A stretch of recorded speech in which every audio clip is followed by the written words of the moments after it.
ভাই বন্ধু আমার, আমরা নেশা করব না।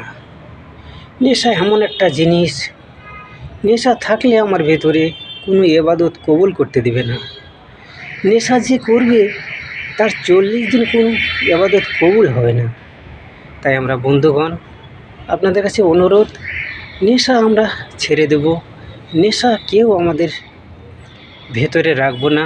নেশা এমন একটা জিনিস, আমি যতই দান করি না কেন, যতই ভালো আমি আমল করি না কেন, যতই যাই করি না কেন, নেশাতে আমাদের কোনো ইবাদত কবুল হবে না। আর আমরা নামাজ ছেড়ে যদি অন্য কোনো ইবাদত করতে চাই, ভালো কাজ করি, নামাজ না পড়লে কিন্তু সেগুলো আমাদের কোনো কাজে আসবে না। প্রথম হিসাব, প্রথম কথা, প্রথম কিছু হচ্ছে নামাজ। তাই নামাজ আমরা সকলেই পড়ব। তবে নামাজ ধরার আগে যেমন নামাজ